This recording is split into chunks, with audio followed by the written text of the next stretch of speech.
All right. Once again, hello everybody. Thank you so much for being here today for the webinar, the Near and Co-op webinar. First of all, my name is Muna Benboisa. I am an acting arts manager at the City of Los Angeles Department of Cultural Affairs, specifically the Grants Division. And I am joined today by my wonderful colleague, Serena Casaune, who will also introduce herself and tell us a little bit more about the guidelines for participating. Serena? Thank you, Mona. As Mona said, my name is Serena.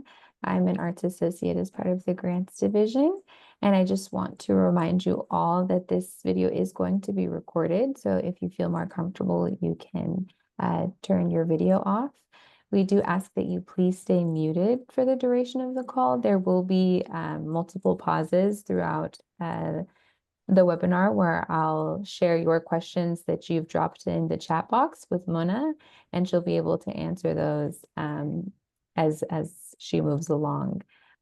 Because we are doing that, we please ask that you do not unmute yourselves, as Mona said, so that things can go smoothly and we can get to a Q&A portion at the end as well.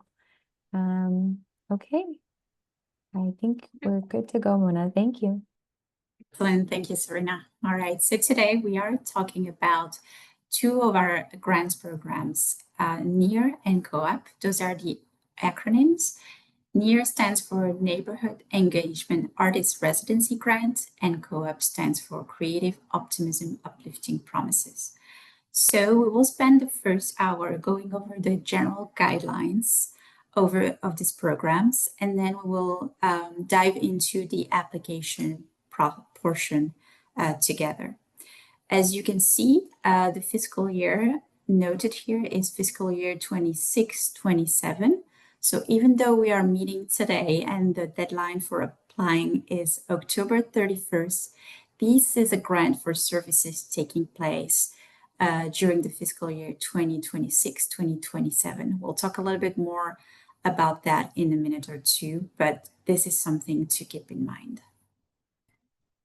All right, so these are our two artist in residency programs. So first of all, the Neighborhood Engagement Artist Residency Grant, NEAR, is a grant aimed to support freelance teaching artists, social activation artists, and social practice artists to produce community-based and participatory projects. The grant amount is up to $12,000 here. And in the case of Co-op, Creative Optimism Uplifting Promises, the grant amount is up to $15,000 to support nonprofits, a nonprofit social art organization that will name a lead teaching artist to produce creative community-based participatory project. So in the first case, in the NEAR program, the lead applicant is the freelance teaching artist, very important. For the Co-op grant, the lead applicant is the social justice organization naming the lead teaching artist. So that is an important distinction. Very important, the NEAR Co-op projects in both cases must take place in spaces and venues where the arts are and creative activities are currently absent or scarce. This is one of the objectives of these programs. And so we do not want you to propose an arts venue where, cultural services and activities are already taking place. And as I mentioned earlier, the proposed services must take place between July 1st, 2026 and June 30th, 2027. Let's talk a little bit more about the goals of these programs. So the goal is to have NEAR and Co-op artists in every council district of the City of Los Angeles. As you may know, the City of LA has 15 council districts. We'll go over the map of the City of Los Angeles in a minute. And we want to support projects that engage no less than 20 participants for the same project. Whenever possible, the participants should be the same. It should be consistent. And so we encourage you to oversubscribe, to register more people so that you get at least 20 participants. And then because it's a skill building workshop, workshop project, that's why we want the same participants. And then after that, after the series of workshop, this will culminate in a final presentation, a final event that should be attended by at least 40 other individuals. So that does not include the 20 participants that attended your workshops. And so typically the total activities for a near and a co-op grant is 12 services, 11 workshops, and then one culminating presentation. But should we receive less funding than anticipated, we may have to reduce the number of sessions to 6. In terms of duration, you have the whole fiscal year for your services to take place. However, we encourage you to have a project that lasts about 3 months, maximum 4 months. This is the average duration of the project. We do not want to see a project that go over 6 months. And again, just a reminder, I mentioned that already, but really important that you identify a non-arts venue where your project would bring cultural services in an area that doesn't have that already. Let's talk about eligibility now. So for the applicants of a near grant, are individual teaching artists. You can also be a duo or a team. But again, there should be one lead applicant, and you should have at least 2 or more years of experience producing the type of work you're proposing for this project. You should be residing in LA County. You do not have to be a City of LA resident, but you do have to be a resident of LA County. So you could be in Santa Monica, you could be in Pasadena, but very important that the proposed services take place within the boundaries of the City of LA. Now, applicants for a co-op grant are, as I mentioned earlier, a social justice organization. They should have an operating budget of at least $100,000, as demonstrated by their most recently filed 990 form. And they will be naming a teaching artist, and so the artist is not the one applying here. One important note, a lead teaching artist can be named only once per near and co-op grant cycle. So either as a lead artist in a near residency proposal or in one co-op proposal. But we can see the same artist named in a near residency proposal and then also, for example, in another co-op residency proposal. I wanted to spend a little bit more time on the social justice organization. For the purpose of our programs here, DCA defines a social justice organization as any social nonprofit organization that has a board-approved and publicly printed, repeated mission statement that names a primary cause for equality. So this could be cultural, economic, environmental, etc., etc. And then the eligible social justice organization must have a history of advocacy to rebalance public policies and community-based programs to address the same historic and current inequality. Religious, political, and legal nonprofits are not eligible here. And if the organization is not specific to Los Angeles, is not specific, to the local region, if the nonprofit is statewide, national, or international in scale, unfortunately, the organization is not eligible to apply at this time. Serena, I'm going to pause here if we have any questions in the chat. We don't have any now, but maybe with the pause, people will have something. Okay, great. And I see that more people are joining us. So that's great. Welcome again. So Mm, this was the, yeah, Sabrina? I'm gonna take this opportunity to let the people who have since joined know that this is being recorded. So if you would like to turn off your video, you're more than welcome. Just up to you. Thank you, Mona. Thank you. Okay. Well, if you just joined, we were just talking about the definition of the social justice organization. That's in the case of an application for the co-op grants program. So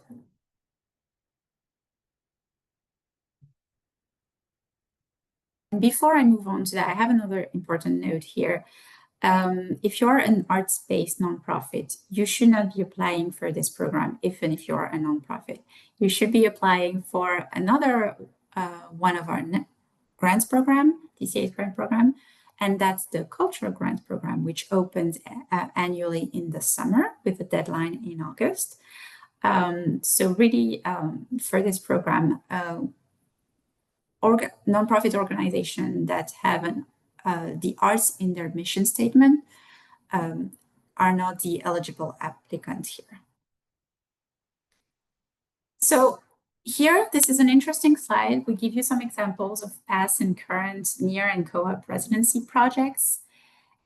And what you see here are typically flyers of the culminating event. And as demonstrated here, there is a broad variety of projects, a broad variety of disciplines, and we really support programs and projects that are community-based in nature, that take place in publicly accessible places.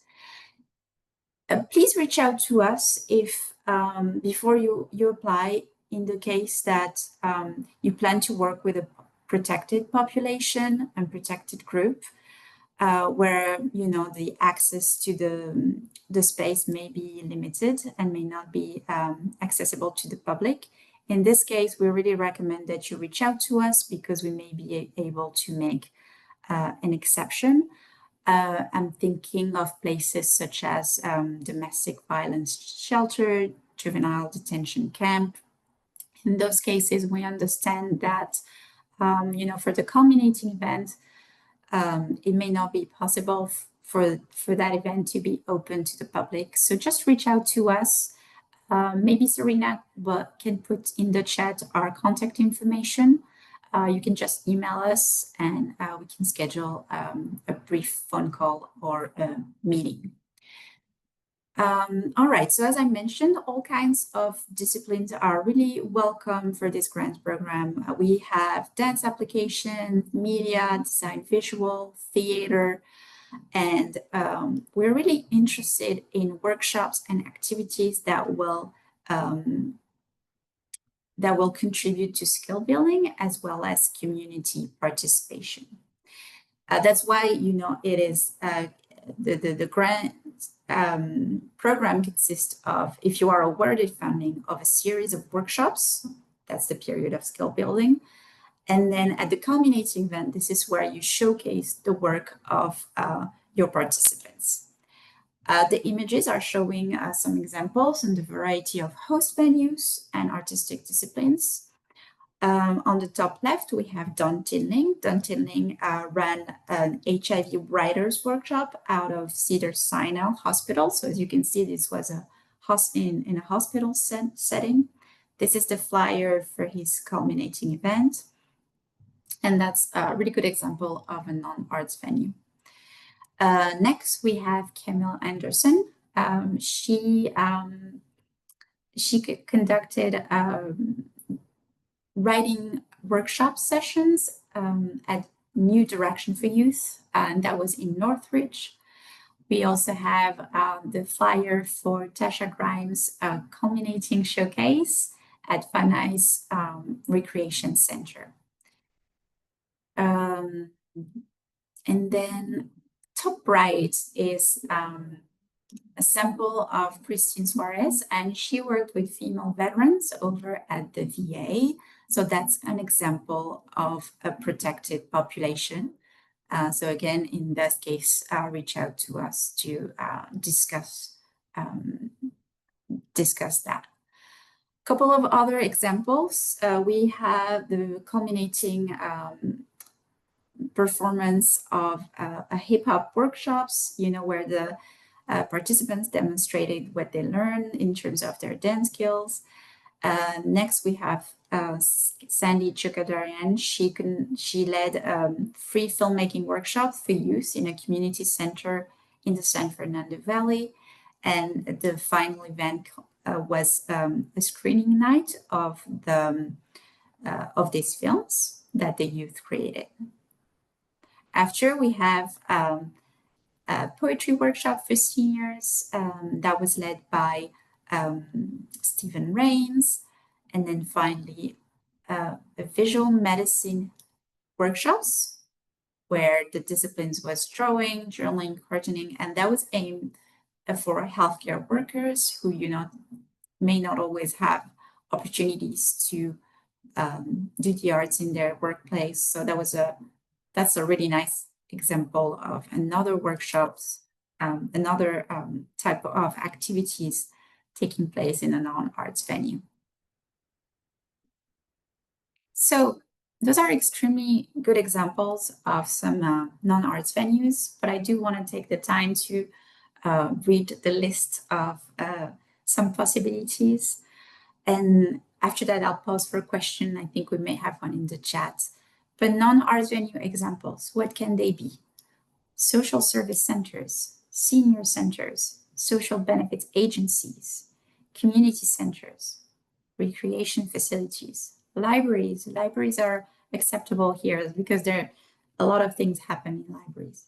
Youth centers, rehabilitation centers, family resource centers, healthcare facilities, as we saw, hotels, malls, business centers, science and research facilities, transit centers, and faith-based organizations. Again, as long as the program is not religious in nature, it is completely fine. We've had projects taking place in churches. So I'm going to stop sharing my screen. You'll go back to the PowerPoint, but I want to have some time for questions. We have someone asking about edible art projects, where food ingredients are the art materials and it's in a market setting. So maybe like if that would be eligible in other food related projects. That's a great question. Thank you for this question, Monique. It's a little bit complicated.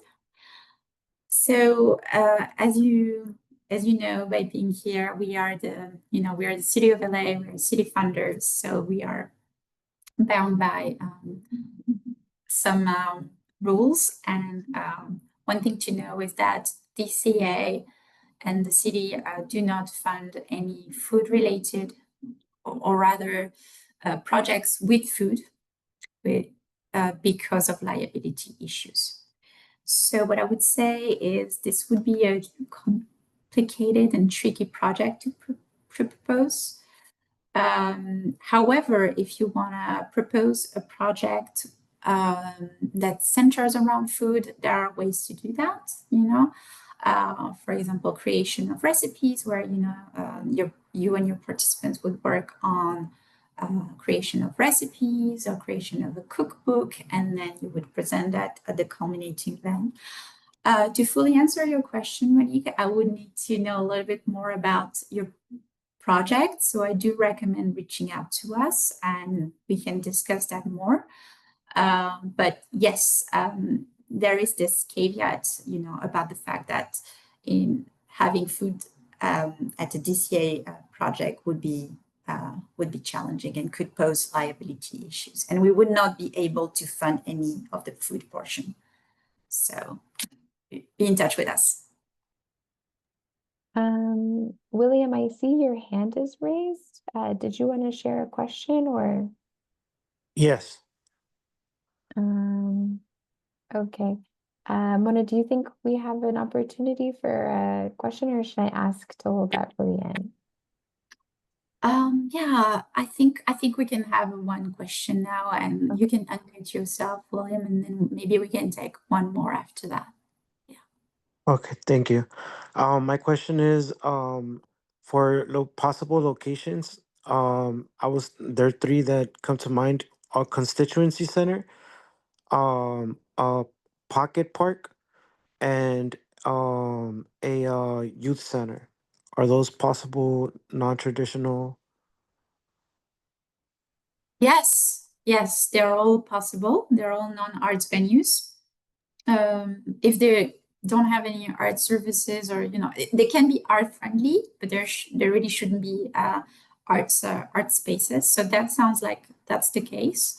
Um, just make sure that they are in the within the boundaries of the city of LA. But Thank that should you. be fine. And if you want, you can also double check with us by email. You can even send us, the names of these venues. And it's okay if they're in non-incorporated areas Oh, no, they really have to be in the city of LA. in the city of LA. Thank you. Unincorporated areas would be county of LA, but would not be part of the city. So that's a good question, William. Okay. Okay. I think we're good now. All right. Thank you. Great.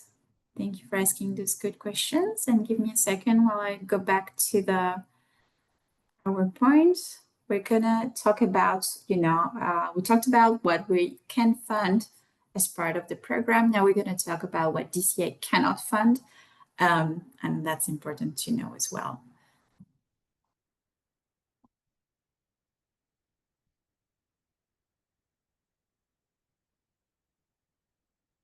So, what DCA cannot fund. Yes, we were just talking about that with William. We cannot fund any activities taking place outside of the city of Los Angeles. So that's, for example, West Hollywood. It's its own city. Santa Monica, Marina del Rey, Culver City. More in the south, Carson, Redondo Beach, Hermosa Beach. Those are outside of the city of Los Angeles. Towards the east, we have Altadena, Pasadena, and then the unincorporated areas of LA County. Those do not count. Okay, so make sure that when you look up your proposed venues, make sure that they are indeed located in the city of Los Angeles. We will give you a tool that's really helpful for that. And you can always reach out to us if you have any hesitation. Don't stay in your corner. Reach out to us, and we'll be happy to help you. In addition, we do not fund events that are close to the public, to the general public. So any private houses, any school activities where the public cannot come, especially in the case of a culminating event, those will not be eligible. We cannot fund the purchase of depreciable assets, so by the purchase of computers, cameras, musical instruments. However, we are happy to fund rentals of this equipment. So that's something you could use the DCA grant for. After that, we cannot fund cash prizes, competitions, awards, hospitality, or food costs, including travel and accommodations. The reason we don't fund any prizes, competition, awards is because, for us, everybody wins and gets a prize. And then travel, food, hospitality, it's again the case. The reason is liability. It's a management issue for the city. DCA, I mentioned that I think several times, so we cannot fund any projects that are primarily religious in nature or intent. Unless a special case is made that the proposed services are multidimensional in nature or intent. But again, do check with us first before submitting your application. For public schools, the word public can be tricky, but when, not everybody can go into a school when, during the school day, you really have to have a special permission. So that would not be a public venue for us. So if you really want to have a project that takes place in a school, you want to make sure that it should have at least 14 hours of workshops, and then that your culminating event presentation should take place after school or in the evening, and that the general public can be there. And then something that's not there, but that's important to mention, we cannot fund any commercial or for-profit project in nature. All right, an important slide, the host partner organization partnership. So the near projects and the core projects take place at the non-art partner side. That's your host venue partner. And you, the host side, should have shared goals with you and your projects and be arts friendly. It's really great when you show the alignment and that you have a shared goals. You and the arts, you and the non-arts venue have shared goals. It's really great that you show that in your application, that you have this strong alignment.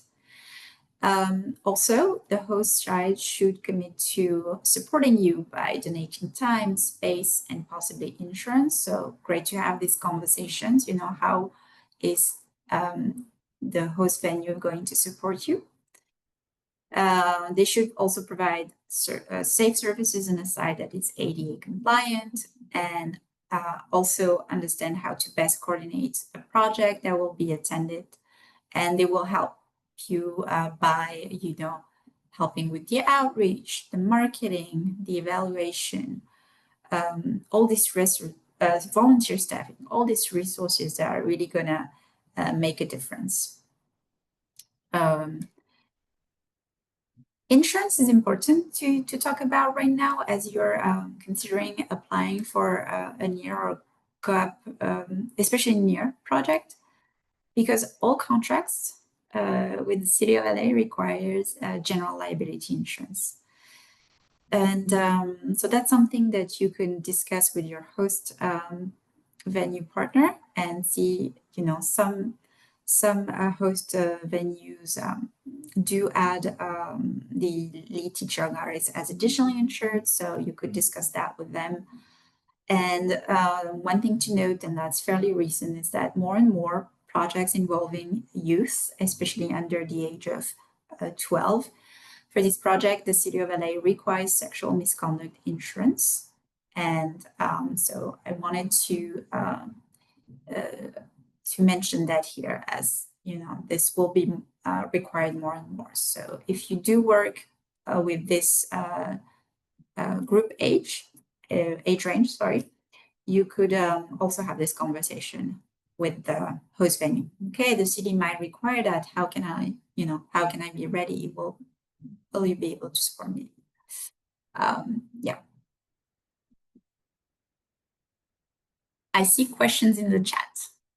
Yes, we have a nice little chunk now. So someone asked, must the 2 years of teaching arts experience be in a structured program?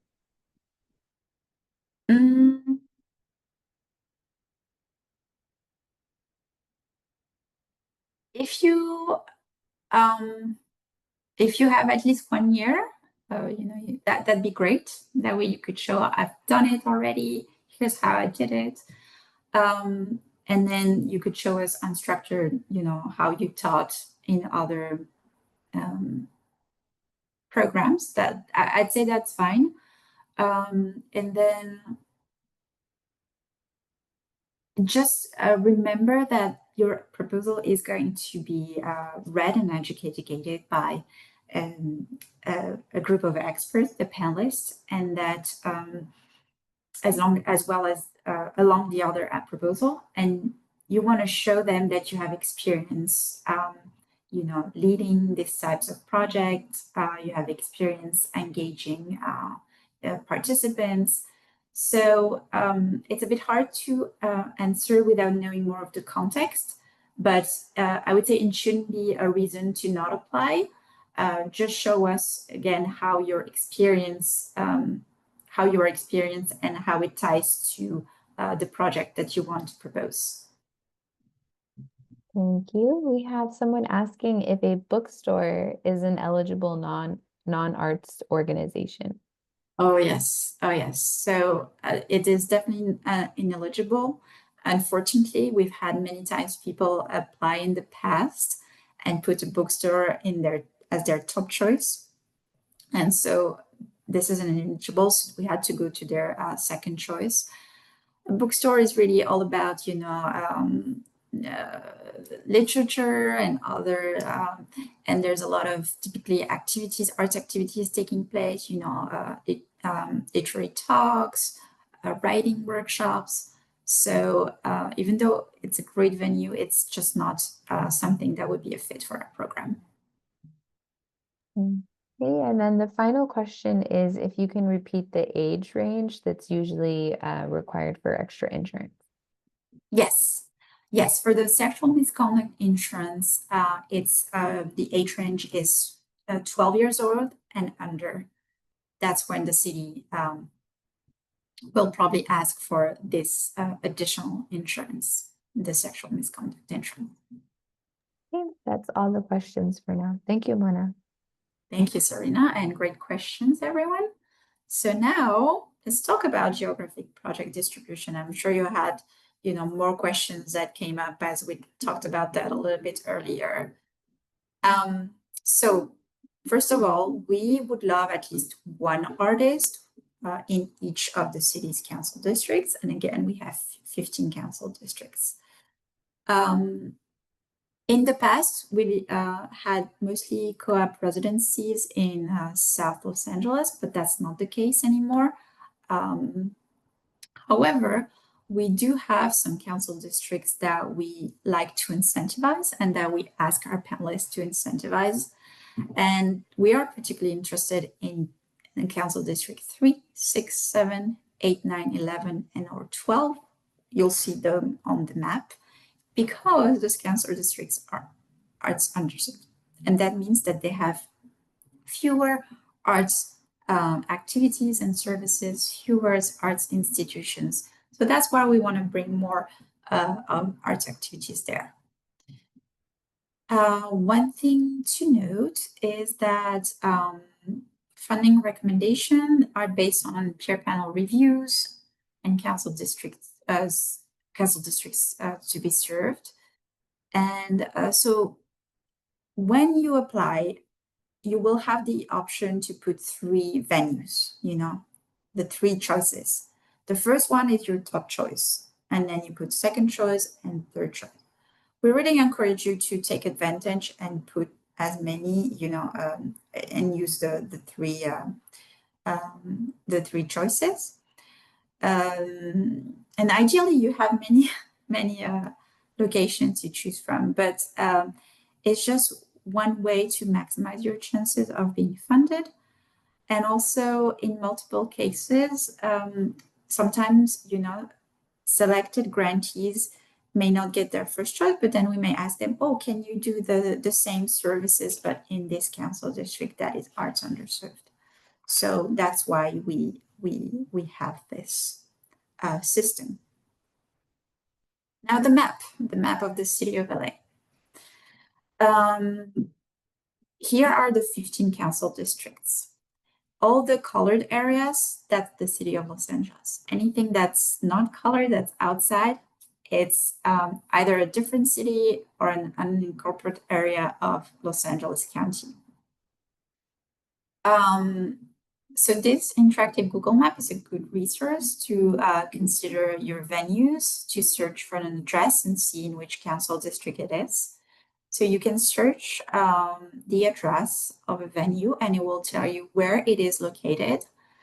If it's not in the colored council districts, then it means the venue is outside of the city of LA. We will put the link to this map in the chat, but it's a really great tool. Just to mention again, the arts underserved areas, you have the the Valley. So you have Council District 3, 6, 7, and 12. Those are arts underserved, and we do and incentivize art services there in non-arts venue. Then you have South LA, Council District 8 and 9. And then we have Council District 11 towards the west. That's Venice, for example. Those are, all these council districts have fewer art services than the others, so that's why we incentivize them. Okay. I think it's a good moment to pause again for a question before we talk about the application components.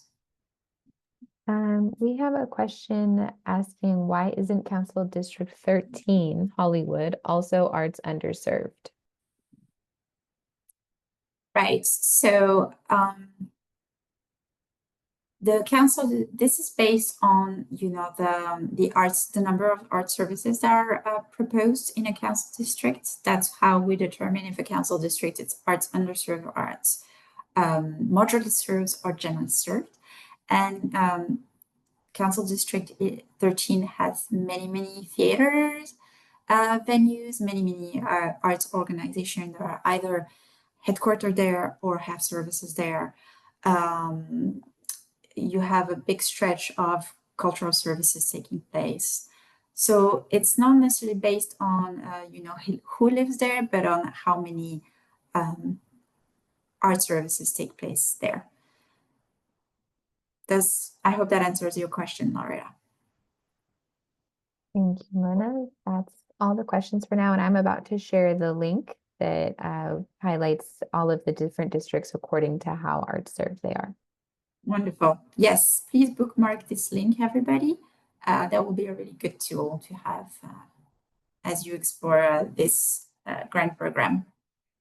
You'll see it very easy to use. Just type in the address and it will immediately tell you where the venue is located. All right, so now we're moving on to the application components. Can everybody see my screen? Yeah? Yeah. Okay. Super. Before we dive into the application itself, we want to give you an overview of what the application looks like and what you need to submit. So for a near co-op proposal, you have a general cover page where you will input your general information, your name, your address, yeah. And then after that, you're gonna provide some basic information about your project and then your proposed host venue. And then finally, you have the project narrative. So those are 3 narrative and descriptive questions that we will see. And so that's the first part. The second part is a series of attachments. You'll just upload those for both of these programs.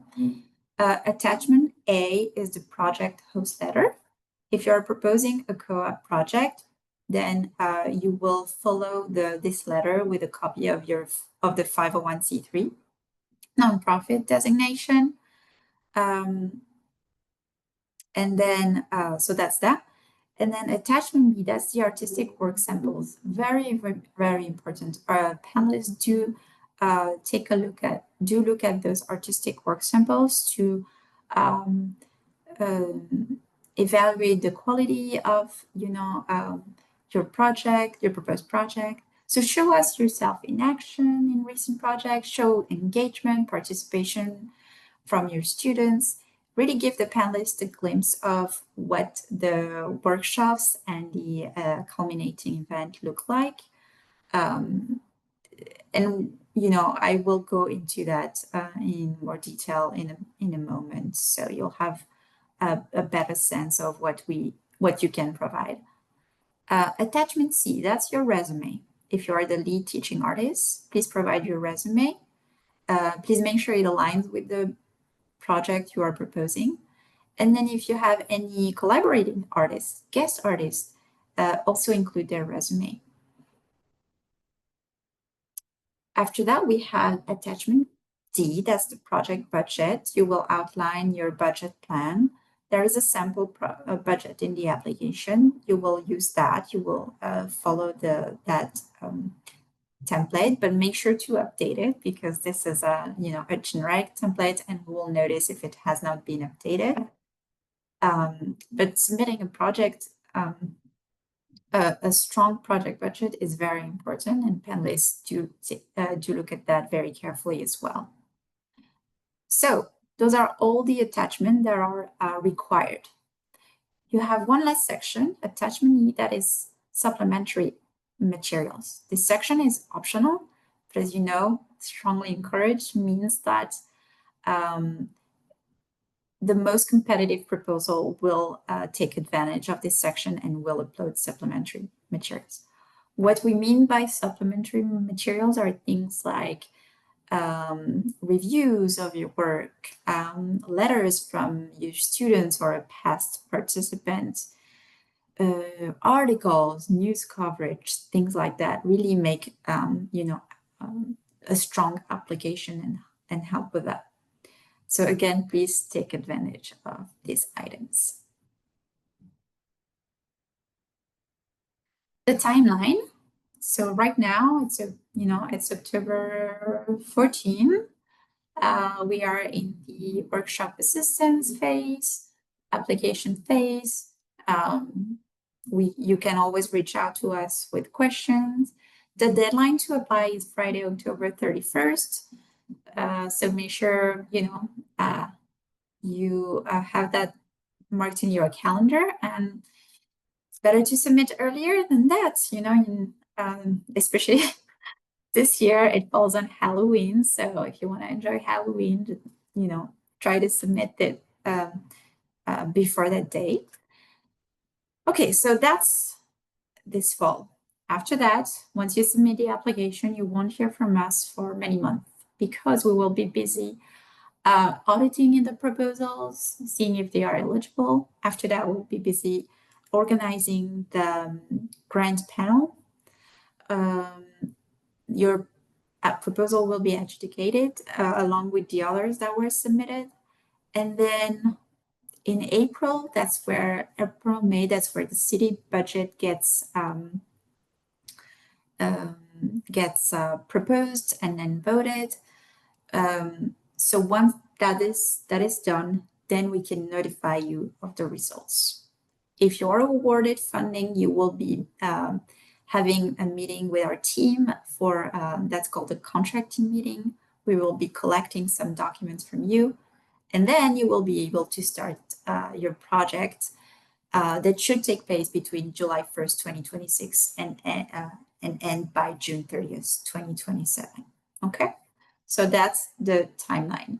Again, you can see that the city fiscal year spans over 12 months, but we don't want you to have a 12-month-long project. Your project should typically be about 3 to 4 months. Okay, really important that you think about that. But it can take place anytime during those 12 months.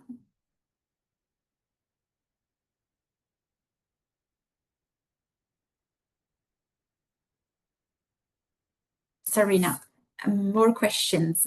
Yes. Lane would like to know, are there expectations or norms about how much of the budget goes to the teaching artist versus the host space for the NEAR grant? Wonderful, wonderful question. We are going to take a look at the sample together, but we want a big portion of the grant funding to go to you as the lead artist, and if you have any collaborating guest artists, definitely as well, because that's one of the goals of our programs is to support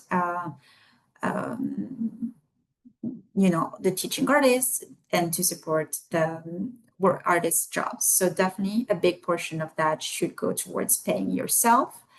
After that, we like to see the funds to be used for things like marketing, outreach, evaluation, things like that. Yeah. Thank you. And then we have a question, can transportation be in the budget for a disabled artist? Oh, that's a great question, Loretta.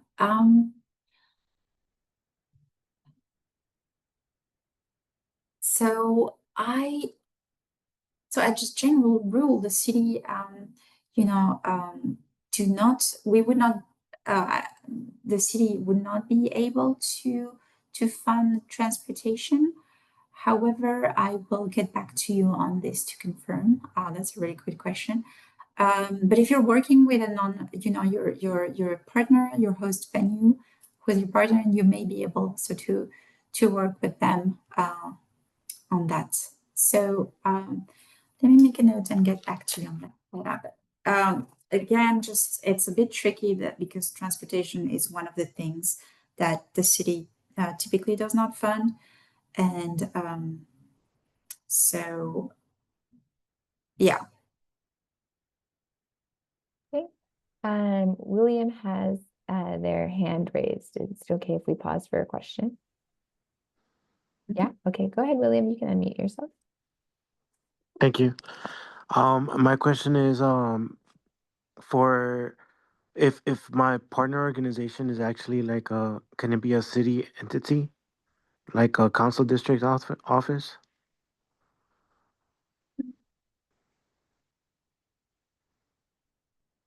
Oh, um, like what do you mean by really the council district office, William? Can you elaborate? The constituency center The has it constituency center. yes, is a space that I was thinking of, the one that I brought up in the previous question. And so Right. like the people that run it is actually the city entity. So Mm, it's the constituency center is for the council district. I don't see why not, but I'd like to reconfirm. That's yeah, I'd like. So William, can you send me an email at the email I'll put in the chat, the DCA grant? Yes. Yeah, please send us an email and we can discuss that more. Thank Are you, there Mona. any? No, Thank you. that's it. No more question? Okay. Well, hopefully, the next section about the panel review process and the application will also answer some of the questions you may all have. So before we dive into the application itself, I want to spend some time on the panel review process. That's also, all this information is in our guidelines, so you can just go ahead and find that and see that. But I think it's important that you know what to expect. So as I mentioned, our team will gather a group of experts, arts experts, who will be adjudicating the proposals submitted in our categories. And then the criteria for scoring those proposals, there are four of them, and it's out of 100, and each criteria is a maximum of 25 points. The first one is the administrative capability. They will look at the strength and quality of your administrative capability, and that will be determined by how well prepared your proposal is, how well articulated it is. Does your budget look fair and accurate, or does it raise strange questions? Does your proposal evidence like the necessary business skills for these projects? Does your resume also show some good project management skills? Does everything look realistic? So this is the administrative capability. After that, you have the ideas or innovation. This is the relevance of your project and the topics and themes. When we say innovation, it's, like it can be a project that is very new in its methods, interpretation, or targeting of a new audience. But, we have also projects that do very traditional activities. So that's why we say ideas and or innovation. Not every project has to be innovative. We just want you to show us that the project, is substantial and that you have all this outlined in the proposal. After that is an important one as well, that's its impact on relevance. And basically, you have to show panelists how well you achieved the goals in the past and how you are going to achieve also your goals for the proposed project. So that is reaching your audience, how you are going to serve your constituency, how impactful are your services going to be. All these things, are very important. And then lastly, quality and community partnerships. How strong are your relationships with your proposed venues and their communities? Yeah, please show us that, you are going to work for the needs of your participants, that you know your target audience, that you know their needs, and that everything is aligned, between the teaching artists and the partnering host organization, that you have a strong relationship with them as well, a strong partnership. And that will be evidenced by things like the host venue letter, by your resume. All those things are very, very important. That's how you're going to demonstrate that for the panelist. Okay. So if there are no questions, I think I'd like to move on and go over the application portion, and we'll have some time at the end of the webinar for additional questions. But if you've already taken a look at the guidelines, you have seen that we have the applying page. And this is where you can find the link towards the application. So proposal for near and co-op residencies are to be submitted online via SurveyMonkey Apply at the following link. All right, so I'm clicking on that, and I see that I arrive at a third-party platform. So all of our grants programs application are on this third-party platform called SurveyMonkey Apply. If I don't have an account yet, I'm going to have to click on the green button, register, and I'm going to set up my account. Once I've done that, I will be able to log into the platform. So that's something I've done already. So click on login, and then enter your email address, your password, and you're in. You will see that I have started a sample application for the program, and I will show you my sample application. We'll go over each part of it. So I'm going to click on continue because it shows continue here, but if you haven't started, you will have a start button. Okay. All right, so here these are all the tasks needed to complete the application.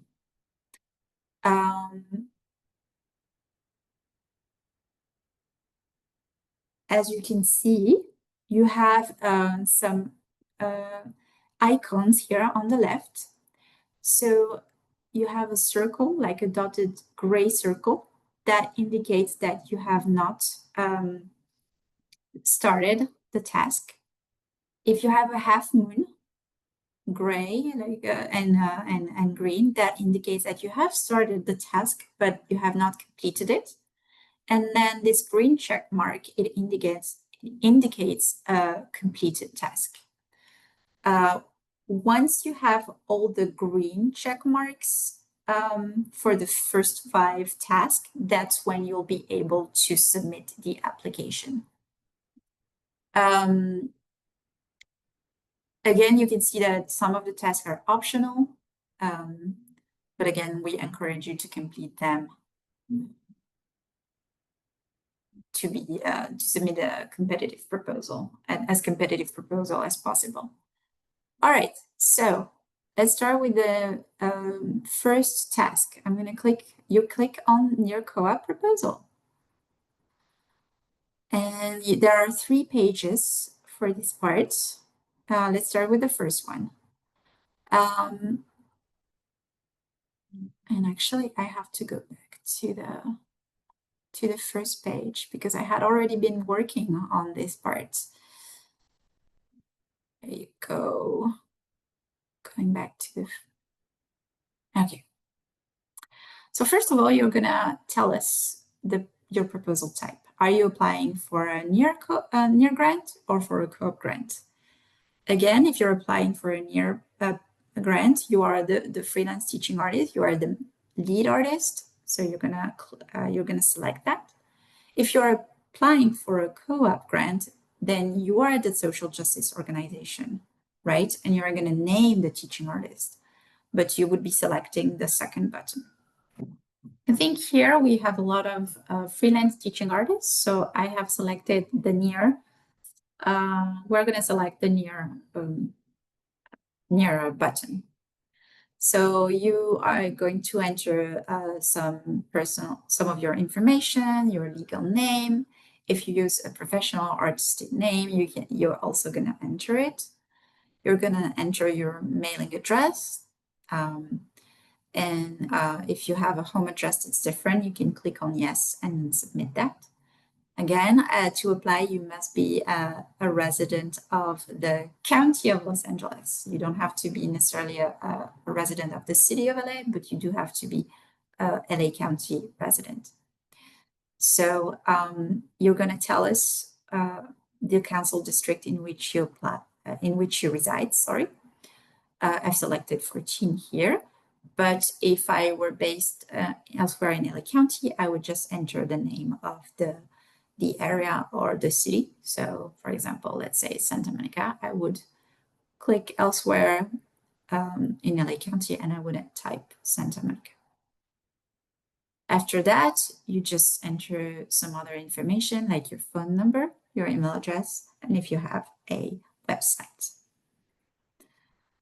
You're going to click on save and continue, and that will I just recommend regularly saving your information, and then you're going to click next to move on to the second page of this first part.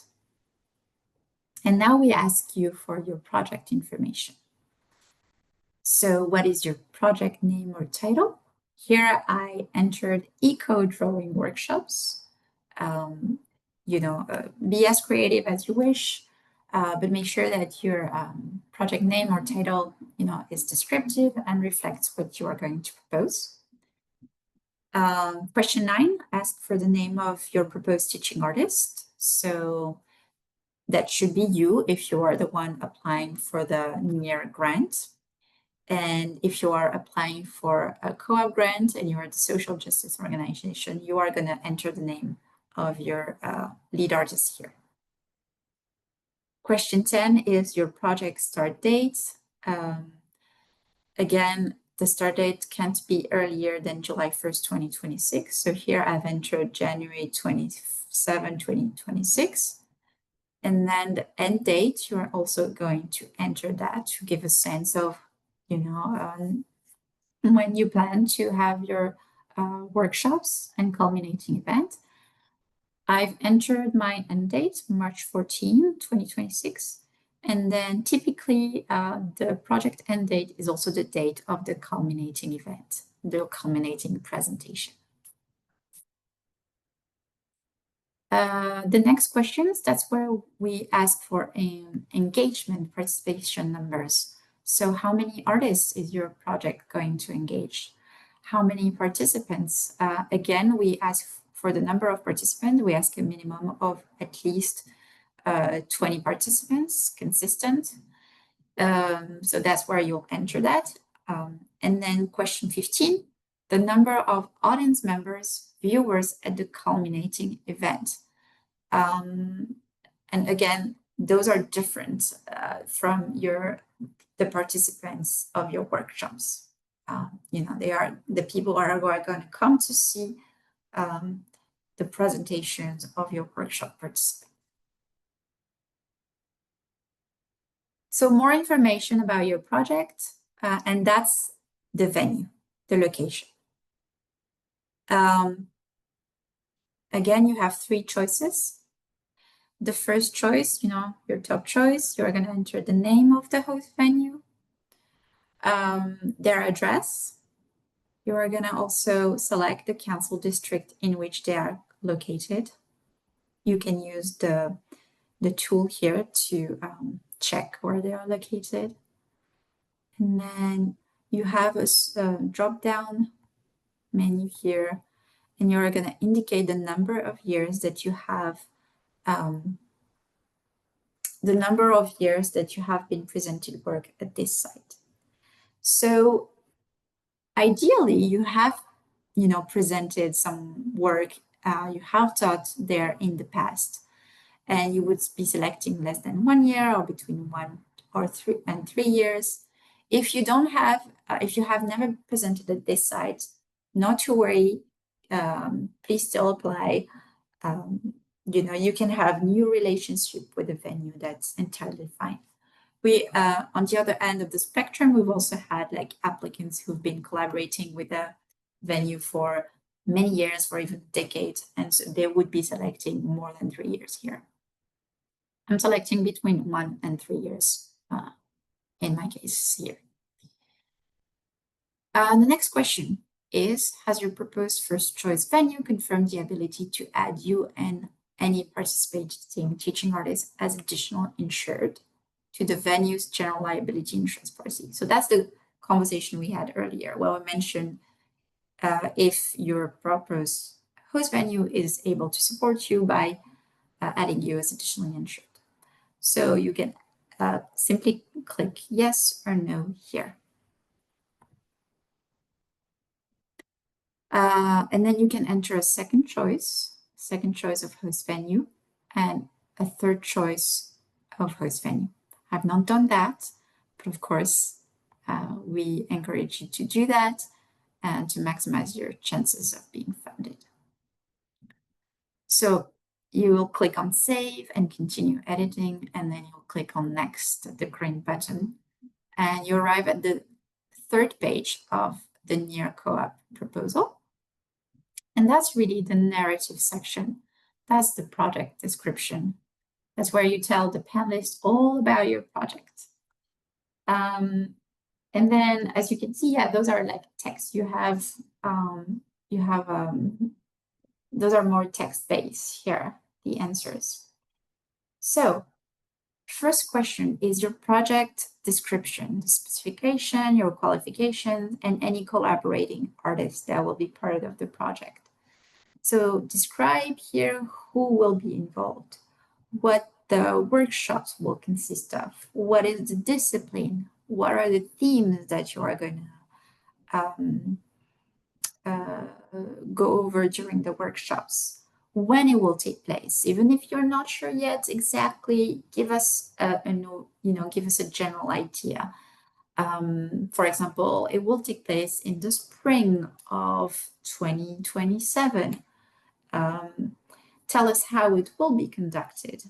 And then really important, give us a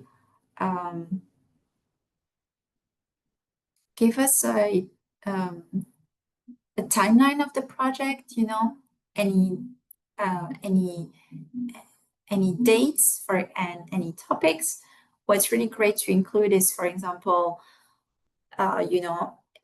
in the first workshops will be an introductory workshop. The second workshop, we will explore this theme. In the third workshop, that's where we'll do, and that's the skill that the participants will acquire. This really helps, this really gives the panelists a strong sense of, your plan and what they can expect. So timeline is important, and topics, related to the timeline. Tell us also about your culminating event. What do you anticipate? Where will it take place? How many people do you think you'll be able to reach? And then really important to tell us about your qualifications for this project. Do you have any special training, any special experience working on similar projects in the past? Do you have experience working with a specific population? Any also specific expertise? Do tell us all about that in this section. So there is a 12,000, there is a 1,200 words limit, so do take that into account, especially if you're working separately in a Word document. And then you copy and paste into this section, your answer may be truncated, so do check for that here. Okay, next is the community and host venue partnership. So first of all, let's talk about community. You are going to describe your target community, the participants, and the audience. You are going to give, as many details as possible here. We do give you some instructions here, include gender, age group, any relevant information for your project. And then describe the collaboration with the host organization. What's the outreach going to look like? Who will do what? How are you going to collaborate with your host organization for the outreach, for marketing, things like that? Okay, so that's really about the community and host venue partnership. And then lastly, for this section, this is the impact on evaluation. You are going to tell us about the short-term and long-term impact. And not only are you going to tell us about that, but you are also going to tell us about the strategies and the tools that you will be using before the project starts, during the project, and after your project. Are you going to use, what evaluation methods are you going to use to not only measure success, but also make sure, that if you need to make adjustments during the workshops, what tools are you going to use and to assess that? Are you going to use any service? If so, what kind? So how do you tell us about the impact and tell us how you plan to evaluate the project and impact here.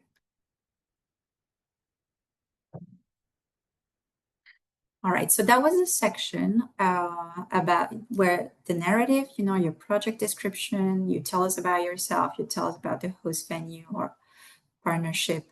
You are going to sign a certification just to tell us that, does you certify that the information contained here in this application is true and correct to the best of your knowledge. After that, you will click on the green button to mark this section as complete. And this brings you back to the application. And the next section is attachment A. We talked about that one earlier. That's the project host letter from your non-arts venue. And just again, we give you some guidelines to follow for the format. The host letter should have the name of the venue, the mission as well. So take a look at all this information and then you can include that in your host letter. If you are proposing a co-op project, as mentioned earlier, then you should also include a copy of the 501c3 nonprofit designation letter here.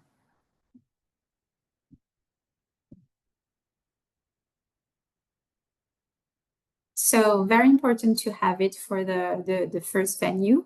It is actually required. It is not required for the second and third venue. So, but of course, for the first one, you do need to provide us with a project host letter.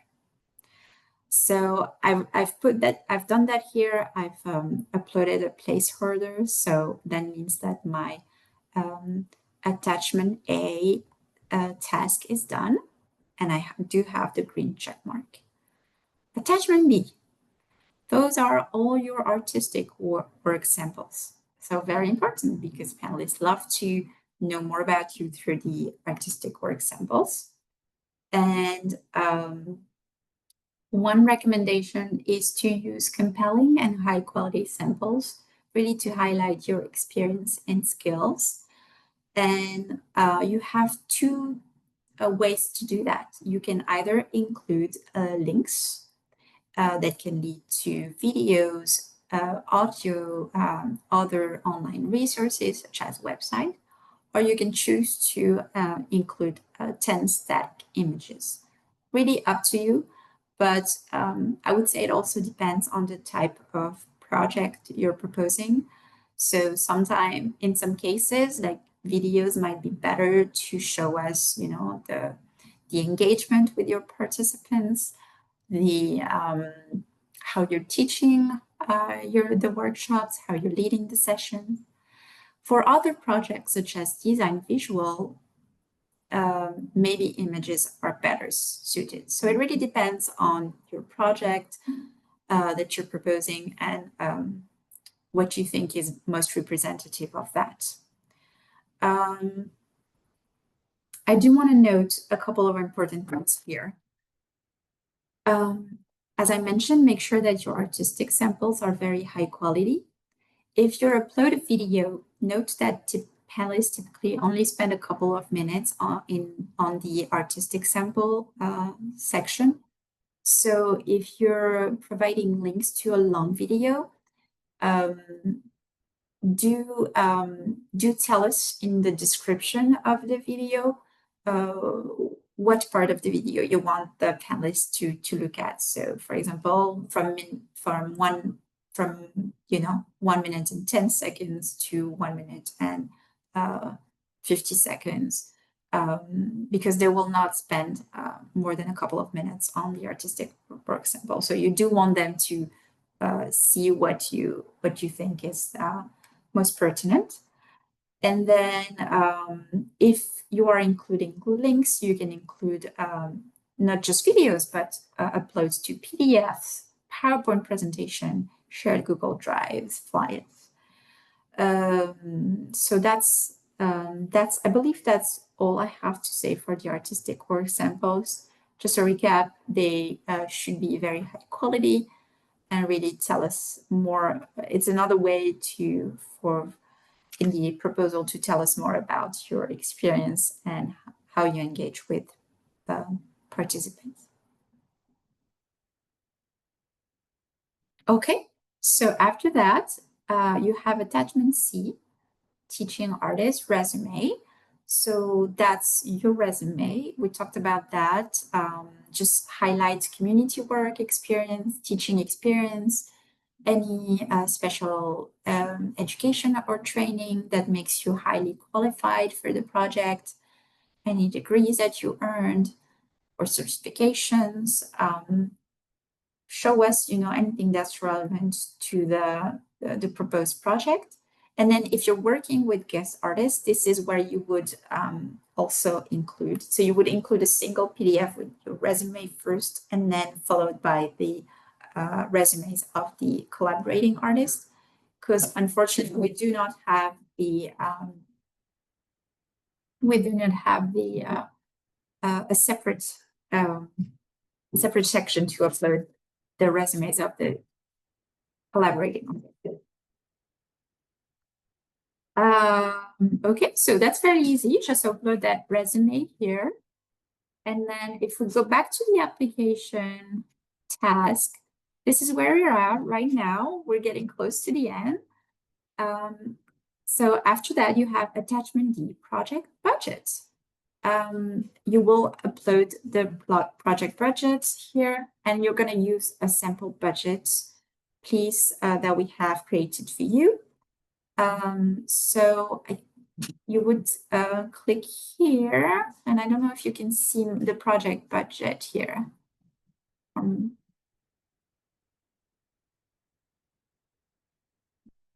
If not, I will. There you go. Okay, so this is a sample project budget. Please make sure that you update that one, because otherwise we will notice that you just use the same one. But this is to help you see what's really important, because we want you to show us how you are gonna use the funds of the grant. As I mentioned earlier, we really love to see the majority of the grant funding go to paying artists.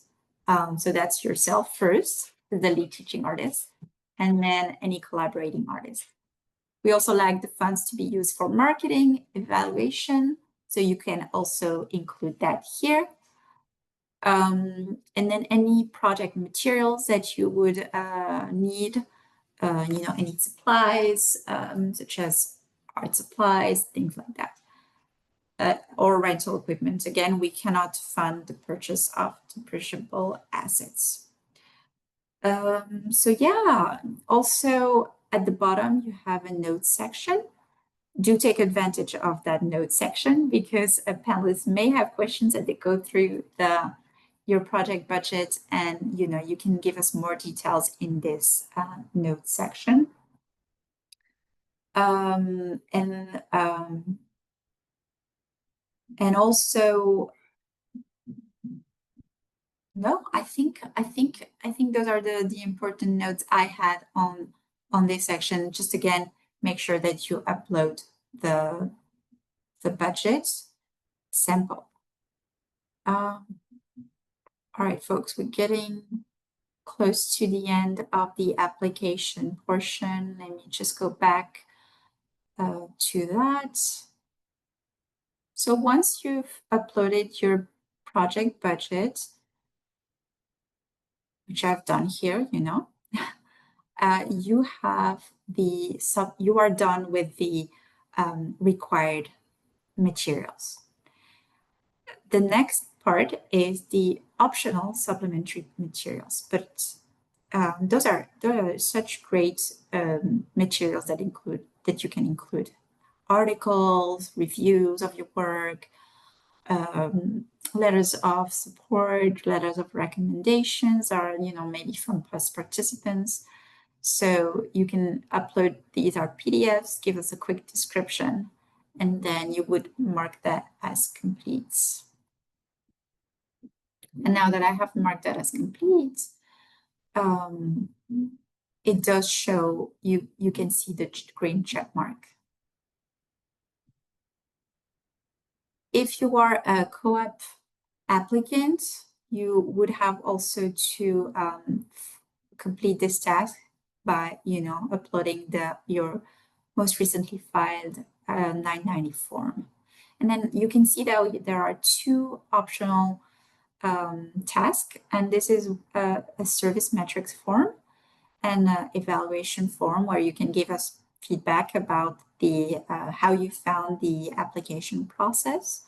So we do encourage you to take the time to complete those. It doesn't take a lot of time, and it's really helpful for us to improve every year. All right, let's take a look. We have the green check marks, but I'm not able to submit the application. And that's because I still have 1/2 moon. So I'm gonna go back to attachment D, the project budget, and I see that actually I had not marked this task as completed. So I'm gonna do that right now. And now if I go back to all the application tasks, yes, I have all my check marks and I have the green button available, submit. But before clicking on submit, make sure that you proofread everything. Check for typos, for any broken links, uploaded file errors, password protected file. Make sure that you do not submit the same file twice, so or that there's any missing element. So you've proofread everything, you're ready to submit. So let's click on the green submit button. You're being asked one last time that you've confirmed submission of your application. Yes. And here we go, folks. That's done. That means you have submitted your NEAR or co-op application. Wonderful. You will receive a confirmation email, and that's all you have to do for that. You don't have to do anything else. We do not need a paper, a hard copy submission. You just have to make sure that you submit the application on time by October 31st, 2025, and then you will wait to hear back from us in May, June 2026. All right, so I'm going to stop sharing my screen for that here. And we have a couple more minutes. So let's go over the additional question we had in the chat, and then if there's any other one that came up since then. Thank you. Marlene is asking if they are able to apply for another NEAR grant to run a similar workshop at a venue where they are currently running one already funded by a NEAR grant. So is it okay to apply again if you already have funding? Great question, Marlene. Yes, absolutely. You're very welcome to apply again.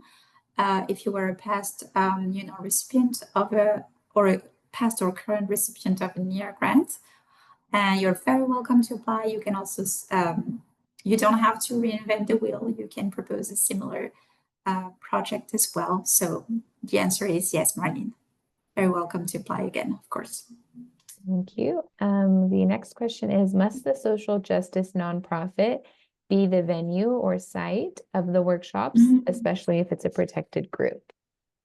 Oh, great question, Loretta. And the answer is no, not necessarily.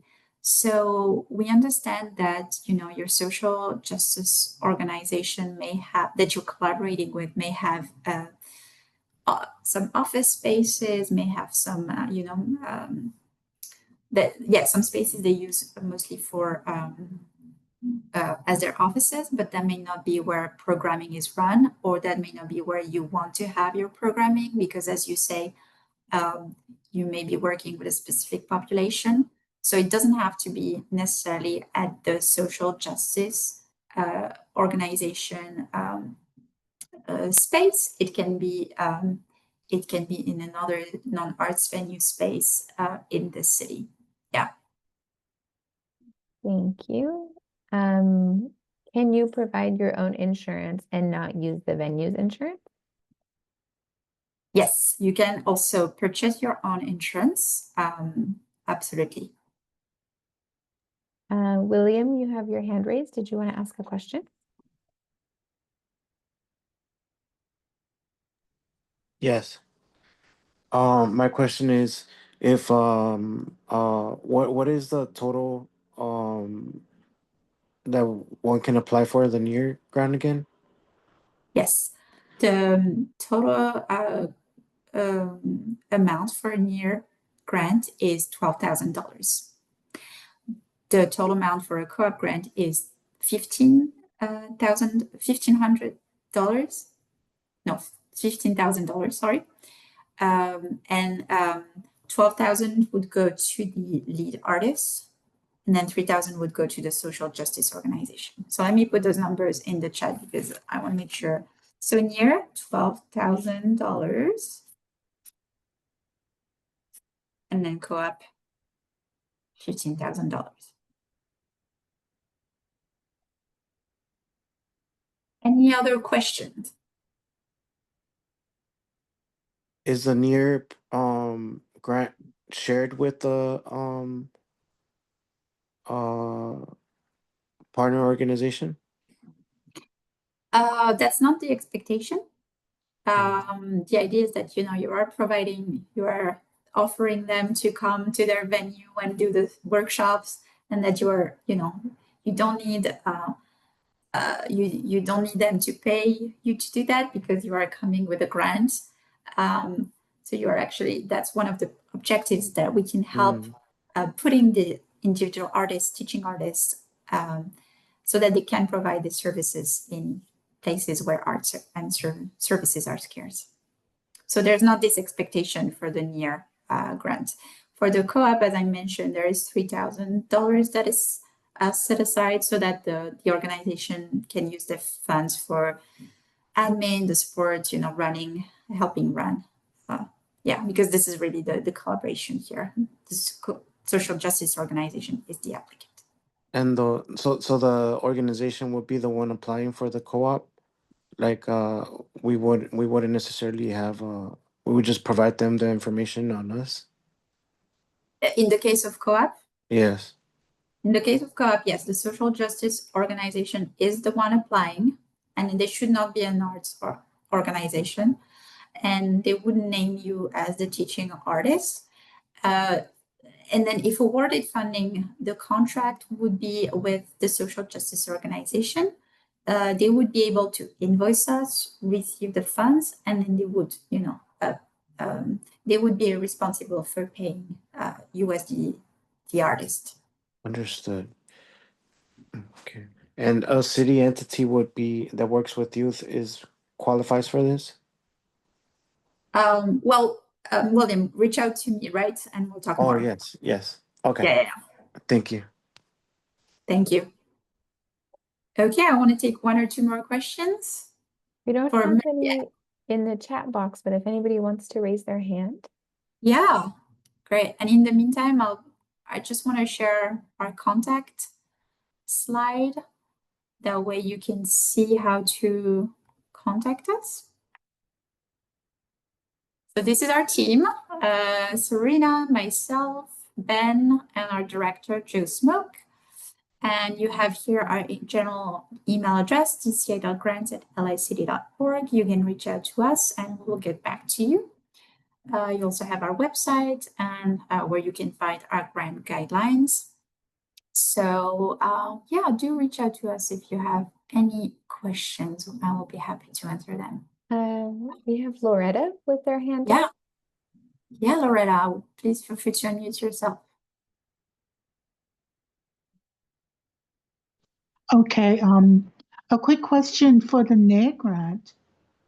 Would it be considered taxable income, even though it's a grant and it's an artist residency? What would be the tax liability? And then for the co-op, that would be all covered like in the same way, since it would be now like the non-arts nonprofit will be almost like an employer for a short period of time. So the first question for the first part of the question, for near taxable income, is that what that was your question, Loretta? I'm afraid I don't have your answer, so I will get back to you on this. And then can you repeat the second part of your question? Well, you said that for the co-op, then the nonprofit is the one that would disbursement of all funds. And so in that case, they would be almost considered almost like your employer for a short period of time. And then would the tax liability change or? Oh, well, no, because you would be independent contractor. So I don't believe this would affect. Yeah. Thank you. You're welcome. And thank you for the questions. Okay, I think that's all we have for tonight. Okay, great. Well, thank you so much, everyone, for being here. I hope this was helpful. We will put the recording on our YouTube channel, DCA YouTube channel, so you are always welcome to go back to the recording and rewatch. And then you can set up a time with our team to go over your proposed project. You can email us if you have any questions. So thank you so much for being here. I also want to thank Serena for the support today. And we look forward to your application. Again, just a reminder, the application deadline is October 31st. Make sure that you submit your proposal by then. All right. Thank you so much, everyone. Thank Have you a good for evening. being here. Bye.